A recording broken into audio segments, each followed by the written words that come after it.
The snow was falling gently outside our suburban home in Denver, creating the perfect Christmas morning backdrop. At 19, I should have been excited about opening presents, but my stomach churned with anxiety as I sat cross-legged on the living room carpet.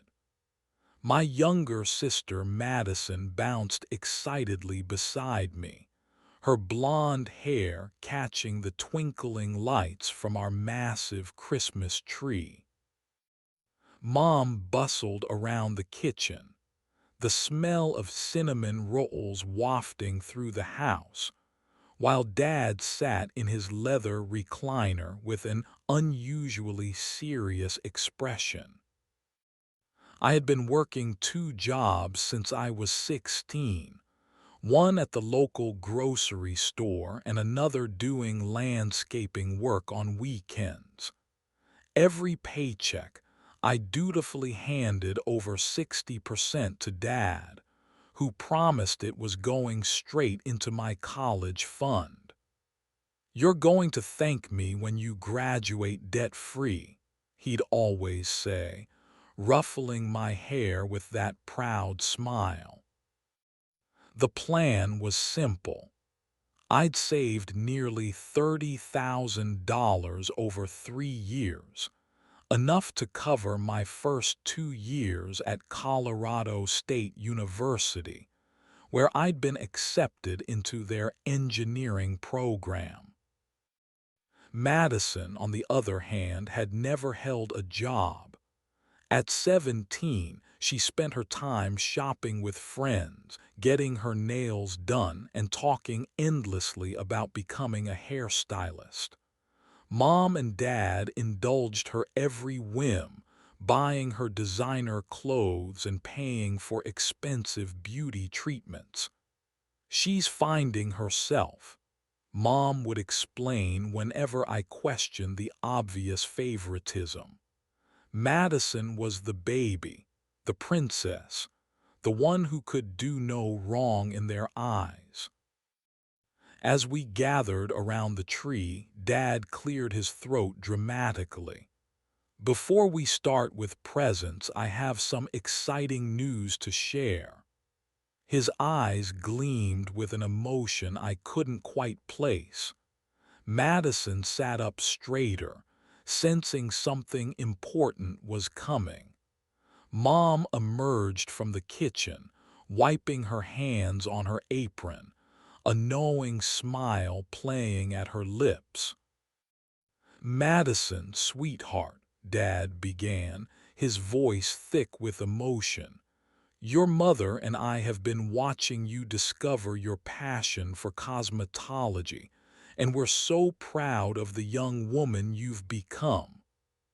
Madison's eyes widened, her hands flying to cover her mouth. I felt my chest tighten, though I couldn't yet understand why. Dad stood up and walked over to Madison, pulling her into a bear hug.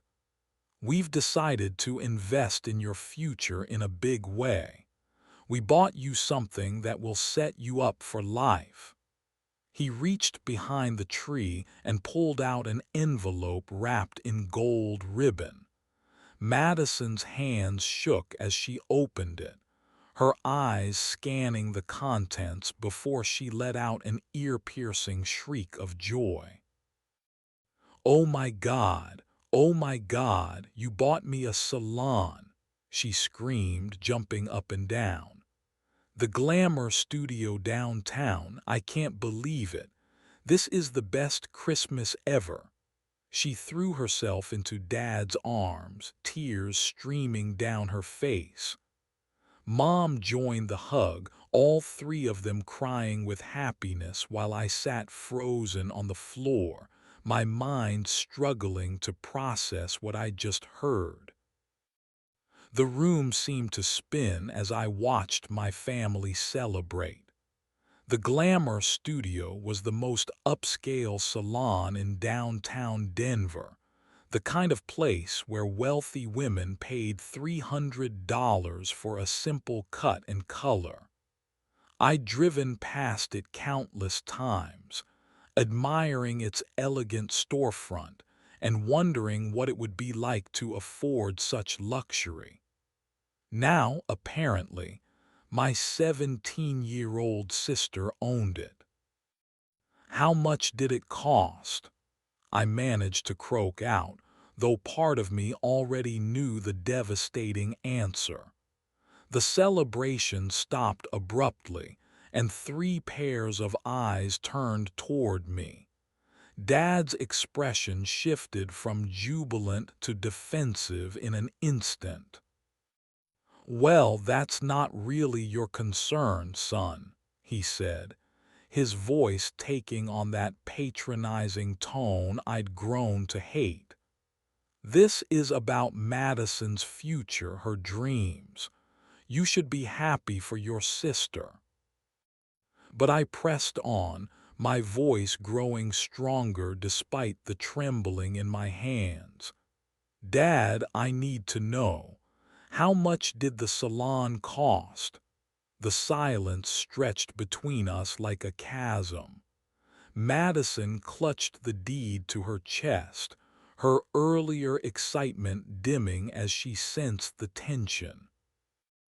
Mom stepped forward, her face flushed. "Jeremy, this is Christmas morning. Can't we just be happy for Madison? She's worked so hard in beauty school, and this is her chance to really succeed." Worked hard. The words exploded out of me before I could stop them. She's been in beauty school for 6 months. I've been working 70 hours a week for 3 years, saving every penny for college, and you're telling me she's worked hard. Dad's jaw clenched, and I saw that familiar flash of anger in his eyes. "Your sister has natural talent. She's going to be very successful, and this investment will pay off. Sometimes you have to take risks for the people you love." "What about my college fund?" I asked, though my heart was already sinking. "You promised that money was for my education. I trusted you with my entire future." My voice cracked on the last word, and I hated how young and vulnerable I sounded. The look that passed between my parents told me everything. Dad shifted uncomfortably, avoiding my gaze. "Jeremy, son, sometimes opportunities come along that you can't pass up. The salon was a once-in-a-lifetime deal, bank foreclosure. We got it for a fraction of its value." "How much?" I demanded, standing up now, my fists clenched at my sides. 45,000, Mom whispered, her voice barely audible. The number hit me like a physical blow. $45,000.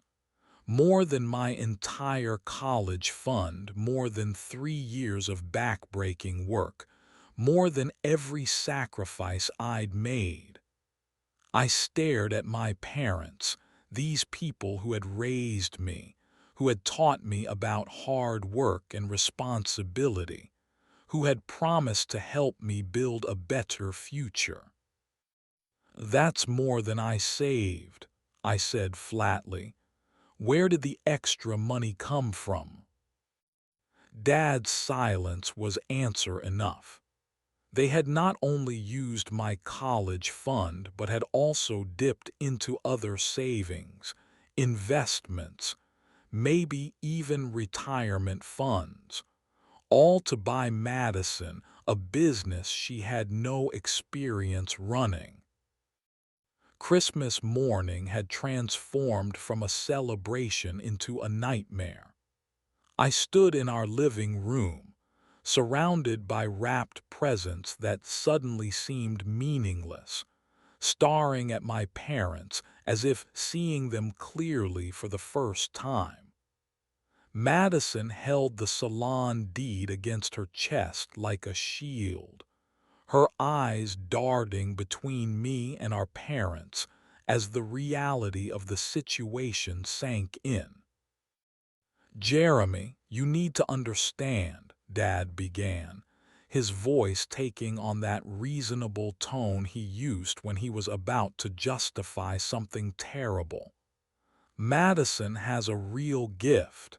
She's creative, she's passionate about beauty, and this salon will give her the foundation she needs to build an empire. Your college fund. Well, education is an investment too, but there are other ways to pay for college." Other ways. I felt my voice rising despite my efforts to stay calm. "Like what, Dad? Student loans. Working full-time while trying to study engineering. You promised me that if I worked hard and saved my money, I'd graduate debt-free. That was our deal." Mom stepped closer, her hands reaching out as if to comfort me, but I stepped back. "Sweetheart, you're smart and hardworking. You'll find a way to make college work. But Madison, she needs this opportunity now while she's young, while the market is right." The favoritism that had simmered beneath the surface of our family for years was now laid bare, stark and undeniable. Madison had always been the golden child, the one whose dreams mattered more, whose happiness took precedence over everything else.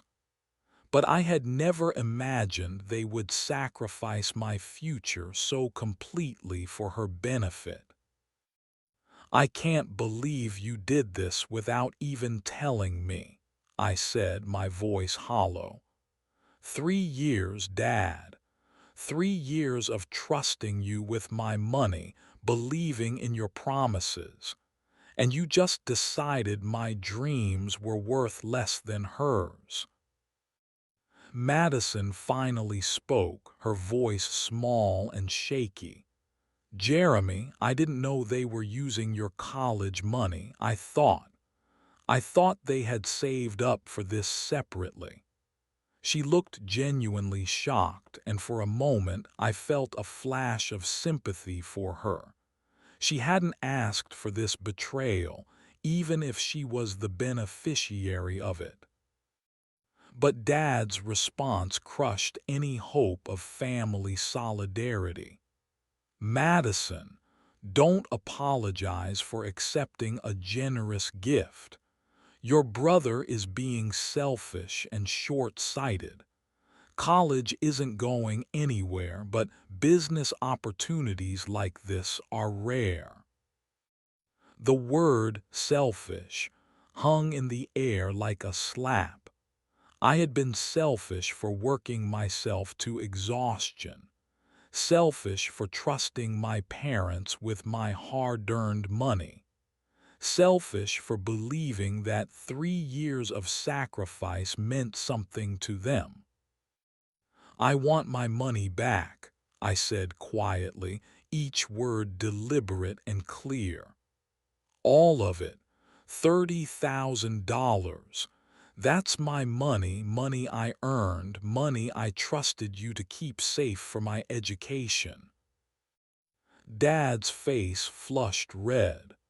"That's not how this works, Jeremy. The money has been invested in Madison's future. You can't just demand it back like we're some kind of bank." "Actually, I can," I replied, surprising myself with how steady my voice sounded. "Because it was never your money to invest. It was mine, held in trust, and you violated that trust in the worst possible way." The tension in our living room was suffocating. Christmas morning had devolved into a family crisis that would define our relationships for years to come. I looked around at the festive decorations, the carefully wrapped presents, the remnants of what should have been a joyful celebration, and felt something fundamental shift inside me. "I'm going to my room," I announced, turning away from my parents and their guilty expressions. "I need to think about this." "Jeremy, wait," Madison called out, her voice thick with tears. "Can we please just talk about this? Maybe there's a solution we haven't considered." I paused at the bottom of the stairs, looking back at my younger sister. Despite everything, despite the favoritism and the betrayal, I didn't blame her entirely. She had been raised to believe she deserved everything handed to her, that her dreams were more important than anyone else's. Our parents had created this monster, and now we were all living with the consequences. "Madison, you own a $45,000 salon," I said tiredly. "You're 17 years old with 6 months of beauty school under your belt, and you now own one of the most expensive salons in Denver. What solution could there possibly be?" Dad stepped forward, his chest puffed out in that aggressive way that meant he was feeling defensive. "Son, you're being dramatic. We'll figure out your college situation. There are scholarships, financial aid, work-study programs. Smart kids like you find ways to make it work." The casual dismissal of 3 years of my life, 3 years of carefully planned savings, 3 years of believing in a future that had just been stolen from me, finally broke something inside me. "Smart kids like me," I repeated slowly. "Smart kids like me trusted their parents. Smart kids like me worked 70 hours a week because they believed their family had their back." I climbed the stairs to my room, each step feeling heavier than the last. Behind me, I could hear hushed arguing as my parents tried to figure out how to manage the fallout from their betrayal. Madison was crying, probably more from the ruined Christmas than from any real understanding of what they'd done to me. In my room, I sat on my bed and stared at the acceptance letter from Colorado State University that I'd pinned to my bulletin board months ago. The engineering program was competitive, and I'd been so proud when I got in. I'd calculated everything down to the penny: tuition, room and board, books, even a small buffer for emergencies. The plan had been perfect, responsible, mature. Now I was looking at $40,000 in student loans minimum, probably more. I'd have to work full-time just to cover living expenses, which meant my grades would suffer, which meant my engineering dreams might never materialize. Meanwhile, Madison would be playing salon owner with my money, probably running the business into the ground within a year. I pulled out my laptop and started researching. I needed to understand my legal options, my rights, anything that might help me recover what had been stolen. Because that's what this was: theft. They could dress it up as family investment and opportunity, But at its core, my parents had stolen my future to fund my sister's whims. As I read through articles about financial fraud and breach of trust, a plan began to form in my mind. If my parents thought they could betray me without consequences, they were about to learn otherwise. Over the next few days, the atmosphere in our house was arctic. My parents went through the motions of normal family life, but the underlying tension was inescapable.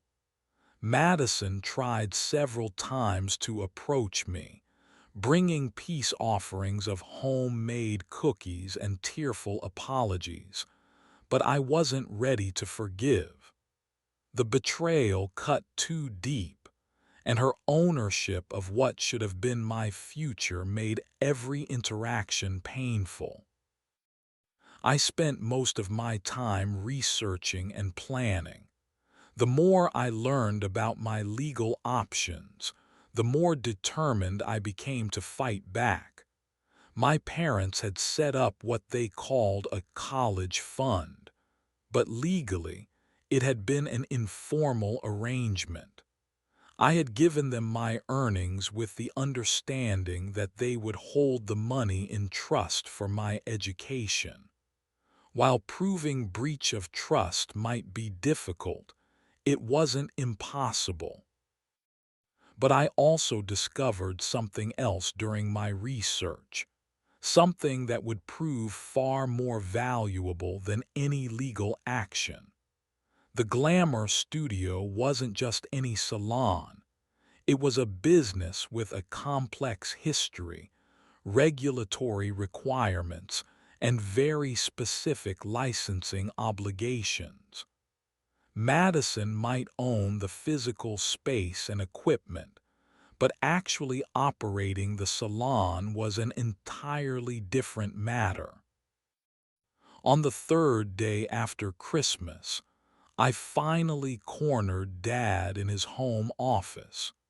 He looked up from his computer with that wary expression he'd been wearing since Christmas morning, as if I were a dangerous animal that might attack at any moment. "We need to talk," I said, closing the door behind me. "About the salon, about my money, about what happens next." Dad leaned back in his chair, crossing his arms defensively. "Jeremy, I thought we'd settled this. What's done is done. You need to accept that and move forward." "Actually, we haven't settled anything," I replied, pulling out a folder I'd been preparing. "See, I've been doing some research, and I've discovered some interesting things about Madison's new business." His expression shifted from defensive to concerned. "What kind of research?" I opened the folder and pulled out several printed pages. "Well, for starters, did you know that operating a salon in Colorado requires very specific licenses and certifications? Not just for the individual stylists, but for the business owner as well." Dad's face paled slightly. "Madison is in beauty school. She's getting her cosmetology license." "A cosmetology license allows her to cut hair," I continued, enjoying the growing panic in his eyes. "But to actually own and operate a salon, she needs a salon establishment license, which requires demonstrating business experience, insurance, health department approvals, and compliance with dozens of state regulations." I spread the papers across his desk, each one representing a different regulatory requirement that Madison couldn't possibly meet. She's 17, Dad. She has no business experience, no credit history, no ability to get the required insurance or bonding. The state won't even process her application until she's 18. We can handle the paperwork, Dad said weakly, but I could see the doubt creeping into his voice. Really? Because I also discovered that the previous owner lost their license due to multiple health code violations. The building needs extensive renovations to meet current standards before it can reopen. We're talking about tens of thousands of dollars in additional costs. Dad stared at the papers, his confident demeanor crumbling as the reality of what he'd done began to sink in. He'd bought Madison a salon she couldn't legally operate, in a building that couldn't be used for its intended purpose, with money that wasn't his to spend. "What do you want, Jeremy?" he asked quietly. I smiled for the first time since Christmas morning. "I want my money back, all of it. And I want it by the time school starts in January, or I'm going to make sure everyone knows exactly what kind of parents you really are." Dad's face went through a series of expressions as he processed my ultimatum. First confusion, then anger, then something that looked almost like fear. He picked up the papers I'd spread across his desk, scanning through the regulatory requirements and violations with growing alarm. "You're bluffing," he said finally, but his voice lacked conviction. "You wouldn't actually follow through on this threat. We're family." I leaned forward, meeting his eyes directly. "Family doesn't steal from each other, Dad. Family doesn't lie for 3 years about college funds and then hand that money over to the favorite child for a business venture that's doomed to fail." "Madison is not our favorite," he protested, but we both knew it was a lie. "We love you both equally." $45,000 says otherwise," I replied coldly. "You know what the worst part is? If you had just asked me, if you had explained the situation and asked for my permission to use some of my savings for Madison's dream, I probably would have said yes. I love my sister despite everything. But you didn't ask. You just took." Dad set the papers down and rubbed his face with both hands. For the first time in my life, he looked old and defeated. The opportunity came up so suddenly. The bank was foreclosing, and we had to act fast. There wasn't time to discuss it with everyone. There wasn't time for a family meeting, but there was time to drain my college fund. I shook my head in disgust. "Dad, I've been planning my entire life around that money. I've already been accepted to Colorado State. I've already committed to my future based on promises you made. You've stolen more than money. You've stolen my trust, my security, my ability to believe in my own family." The silence stretched between us, heavy with years of unspoken resentment and broken promises. Finally, Dad spoke, his voice barely above a whisper. What exactly are you threatening to do? I had prepared for this question, had spent hours considering my options and their consequences. I'm going to tell everyone the truth, I said simply, starting with our extended family, then your coworkers, then the neighbors. I'm going to post the whole story online with documentation. I'm going to make sure everyone knows that you stole your son's college fund to buy your daughter a salon she can't legally operate. Dad's face flushed red. You can't be serious. You destroy our family's reputation over this. You already destroyed our family, I replied. I'm just making sure there are consequences for your actions. And speaking of consequences, I also plan to report the salon to the state licensing board for operating without proper permits. That should be interesting, considering all the health code violations. Jeremy, please, Dad said, his voice cracking. Your mother and I made a mistake. We thought we were helping Madison, investing in her future. We never meant to hurt you. But you did hurt me, I said, standing up. And now you have to face the consequences.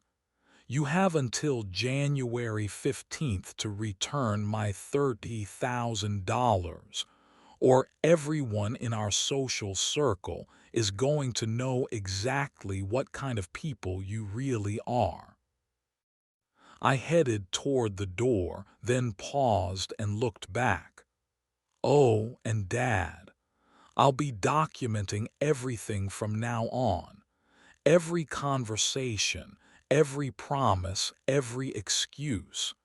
If you think you can manipulate your way out of this like you've manipulated me for years, you're wrong. I'm done being the good son who trusts his parents to do the right thing.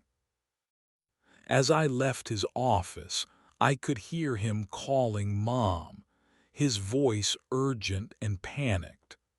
The reckoning had begun, and for the first time since Christmas morning, I felt like I had some control over my own life. The next few days brought a flurry of family meetings and heated discussions that I wasn't invited to join.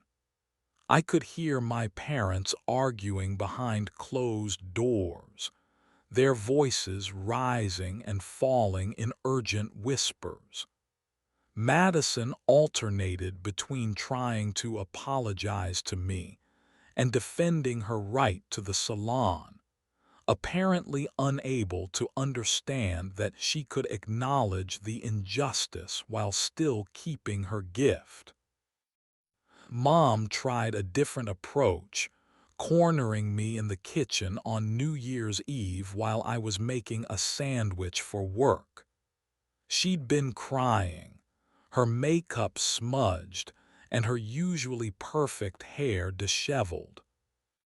Jeremy, sweetheart, we need to find a compromise, she began, her voice trembling.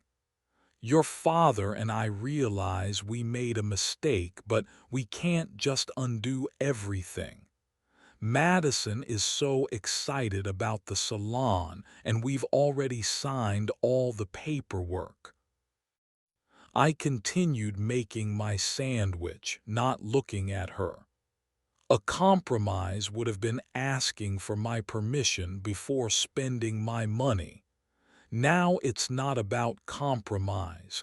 It's about theft and consequences. Please don't use that word, Mom pleaded. We're not thieves.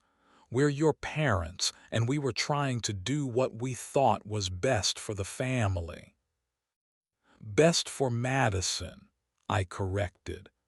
When was the last time you asked what was best for me? When was the last time either of you considered my dreams as important as hers?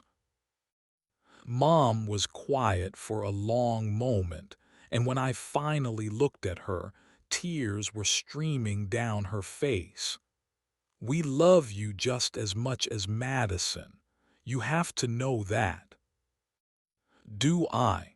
I asked, wrapping my sandwich and putting it in my work bag. Because from where I'm standing, it looks like you love her $45,000 more than me. That's not fair, Mom whispered. Neither is stealing my college fund, I replied, heading toward the door. I'm going to work. When I get home tonight, I want to know how you plan to get my money back. You have 2 weeks. Work provided a welcome distraction from the family drama. I'd been landscaping for a local company since I was 16, and the physical labor helped me think clearly. My coworkers knew about my college plans, and several of them asked about my preparations for the spring semester.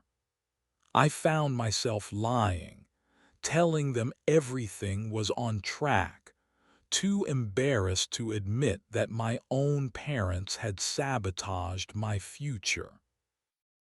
But as I worked, I also refined my plan.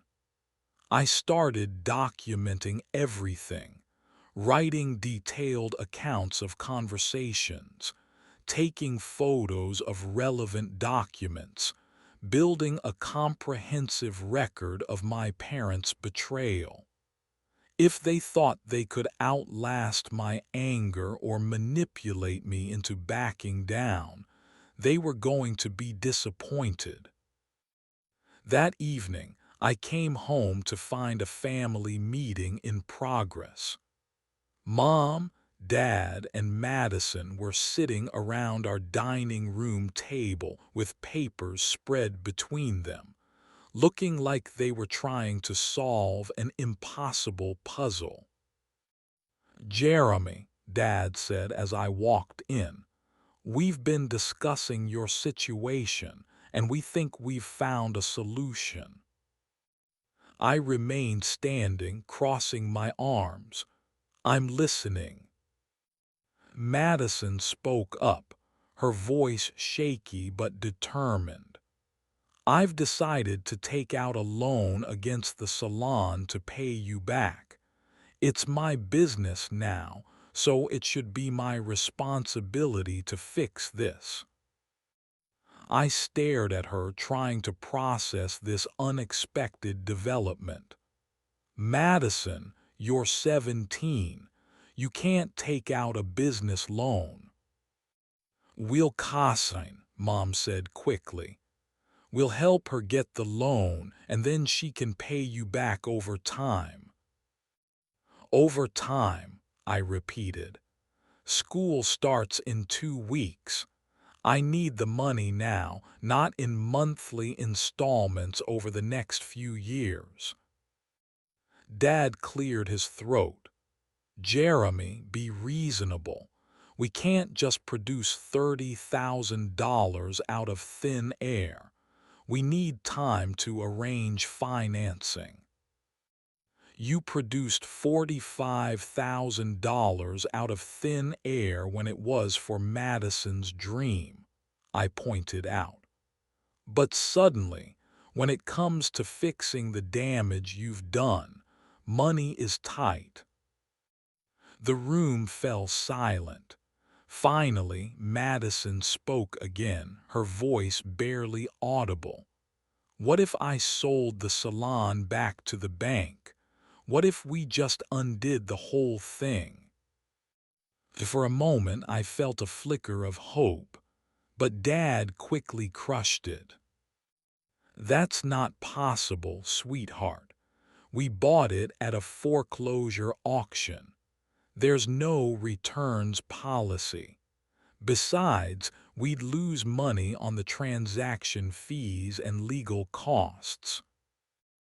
I realized then that they were just buying time, hoping I'd eventually give up or accept some inadequate compromise.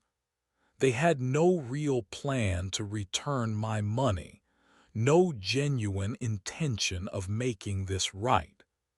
They were still trying to manage me, still trying to minimize the consequences of their betrayal. 2 weeks, I said firmly. That's all you have left. The deadline I'd set was rapidly approaching, and my parents' panic was becoming increasingly obvious. Dad had started taking mysterious phone calls, speaking in hushed tones about loans and refinancing. Mom had been making pointed comments about family loyalty and forgiveness, clearly hoping I'd soften my position.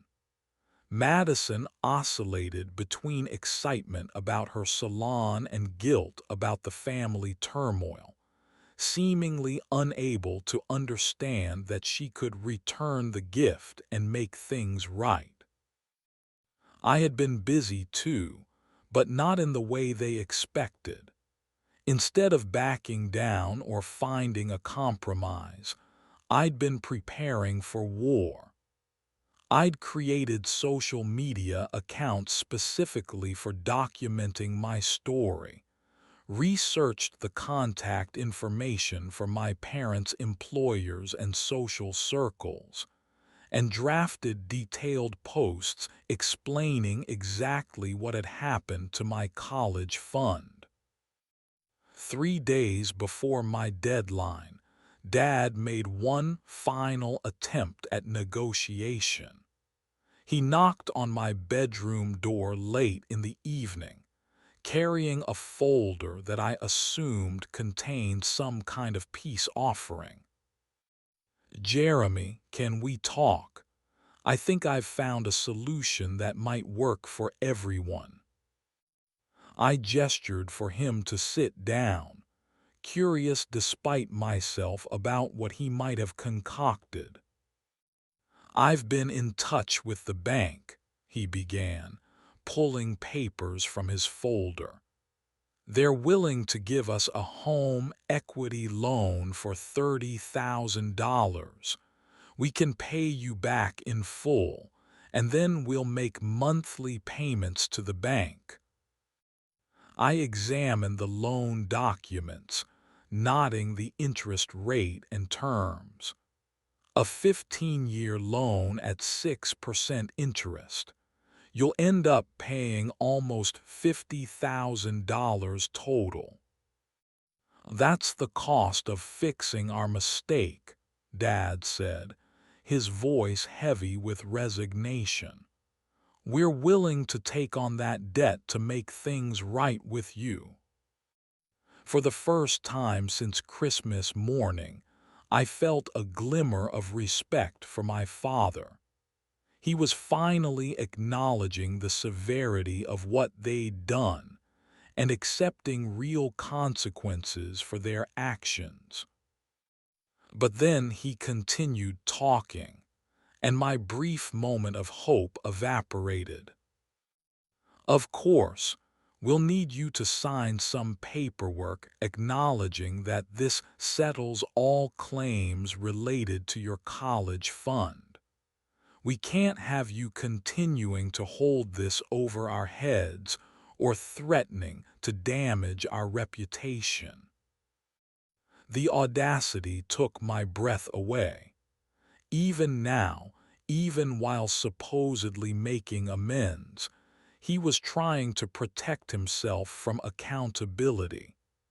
He wanted to pay me off and silence me, to buy his way out of consequences without actually learning from his mistakes. "No," I said simply. Dad's face fell. "No, Jeremy, this is exactly what you asked for. $30,000 returned in full." "I asked for my money back, yes," I agreed. But I never agreed to sign away my right to tell people what you did to me. I never agreed to pretend this betrayal didn't happen. But if we pay you back, there's no reason to tell anyone, Dad protested. The situation will be resolved. I shook my head. The situation will never be resolved, Dad. You stole from your own son to fund your daughter's business venture. You broke my trust in the most fundamental way possible. Giving me back my money doesn't undo that betrayal. Dad's face flushed with anger. So what? You're going to punish us forever. You're going to hold this over our heads for the rest of our lives. I'm going to tell the truth, I said calmly. I'm going to make sure people know what kind of parents you really are. And I'm going to make sure Madison's Salon gets the regulatory scrutiny it deserves. Dad stood up abruptly, gathering his papers. You're making a mistake, Jeremy. You're letting your anger cloud your judgment. Family is more important than money. You're right, I agreed. Family is more important than money. That's why you never should have chosen Madison's business over my education. That's why you never should have stolen my future to fund her dreams. He left my room without another word, and I knew that my deadline would pass without resolution. My parents had chosen their path, and now I would choose mine. January 15th arrived with a fresh snowfall that blanketed Denver in pristine white, making everything look clean and new. I woke up early, knowing that today would change everything. My parents had made their choice. They were keeping the salon and hoping I'd eventually forgive and forget. Now it was time for them to face the consequences of that choice. I started with social media. I'd spent weeks crafting my posts, ensuring they were factual, documented, and devastating. I began with a simple Facebook post that I shared publicly and tagged my parents, my sister, and dozens of our family friends. 3 years ago, my parents promised to help me save for college. I worked 70 hours a week, gave them 60% of every paycheck, and trusted them with my future. This Christmas, they surprised me by announcing they'd spent my entire $30,000 college fund to buy my 17-year-old sister a salon. When I asked for my money back, they offered to take out a loan, but only if I signed a document promising never to tell anyone what they'd done. I refused. This is my story. The post included photos of my work schedules, bank statements showing my deposits, and screenshots of my parents' text messages discussing the salon purchase. I made sure everything was factual and verifiable, knowing that my parents might try to claim I was lying or exaggerating. Within minutes, the comments started pouring in. Friends, relatives, and family acquaintances expressed shock, outrage, and support. My phone buzzed constantly with notifications as the post was shared and reshared across social networks. But I wasn't done. I'd prepared similar posts for Instagram, Twitter, and Reddit, each tailored to the specific platform and audience. The Reddit post, in particular, went viral within hours, garnering thousands of upvotes and comments from people sharing their own stories of family betrayal and financial abuse. Next, I contacted my parents' employers. Dad worked as a middle manager at a regional bank, a job that required him to be bonded and trusted with other people's money. I sent a detailed email to his supervisor explaining how he'd violated his own son's financial trust, including copies of all my documentation. Mom worked as a real estate agent, a profession built entirely on trust and reputation. I sent similar emails to her broker and several of her professional contacts, carefully explaining the situation and providing evidence of her complicity in the theft. The response was swift and brutal. By noon, my phone was ringing constantly with calls from panicked relatives, shocked family friends, and even local news reporters who'd picked up the story from social media. My parents were experiencing their own flood of calls, messages, and professional inquiries. Dad arrived home from work early, his face pale and his hands shaking with rage. He burst into my room without knocking, finding me calmly doing homework at my desk. "What have you done?" he demanded, his voice barely controlled. "Do you have any idea what you've started?" I looked up from my textbook, meeting his eyes calmly. I told the truth, just like I said I would. "My boss wants to meet with me tomorrow morning," Dad continued, his voice rising. "Your mother has already lost 2 potential clients who saw your posts. You're destroying our lives over money." "You destroyed my life over money," I replied evenly. "You chose Madison's dreams over mine, and now you're facing the consequences of that choice." Mom appeared in my doorway, her face streaked with tears and makeup. "Jeremy, please, you have to take the posts down. People are calling me terrible names, saying I'm an unfit mother. My reputation is ruined." "Your reputation is ruined because of your actions, not my posts," I said. "I didn't lie about anything. I just told people exactly what you did." Madison finally spoke from behind Mom, her voice small and scared. "Jeremy, I never wanted any of this to happen. I'll sell the salon back. I'll give you the money, just please make it stop." I felt a pang of sympathy for my sister, but I also knew it was too late for simple solutions. "Madison, you can't sell the salon back. Dad already explained that. And even if you could, the damage is done. Everyone knows what our parents are capable of now."